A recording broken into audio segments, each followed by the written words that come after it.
Tulong at pag-asa ang hatid ng Community Outreach Program ng mga tauhan ng Technical Support Platoon ng Romblon Police Provincial Office sa Romblon. Ang report mula kay Patrolwoman Dara Falogme. Sa layuning makapaghatid ng agarang tulong at palakasin ang katatagan ng mga komunidad, sa panahon ng sakuna, pinangunahan ng Technical Support Platoon ng Romblon Police Provincial Office ang isang makabuluhang community outreach program na tinaguriang Uplan Buligan, Project Tulong Seguridad Pagbangon.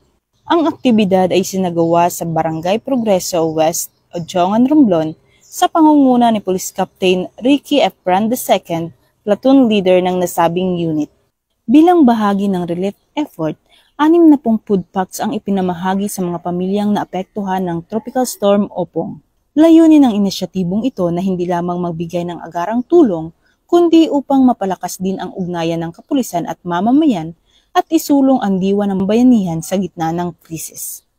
Ayon sa pamunuan ng Romblon Police Provincial Office, ang Uplan Buligan Project TSP ay patunay ng kanilang patuloy na dedikasyon sa pagsiserbisyo sa publiko, hindi lamang sa pagpapanatili ng kaayusan at seguridad, kundi maging sa pagbibigay ng malasakit at suporta sa mga nangangailangan.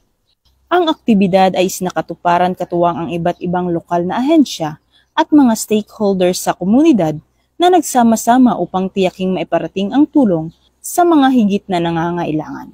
Tinitiyak ng Romblon Police Provincial Office sa publiko na mananatili itong tapat at handang tumugon sa anumang pangangailangan ng mga Romblomanon, lalo na sa panahon ng sakuna at pagsubok. Mula dito sa home of the Police Eco Warriors, Calapan City, Oriental, Mindoro, ako ang inyong PNN correspondent, Patrolwoman Dara Falogme, alagad ng batas, tagataguyod ng balitang pulis.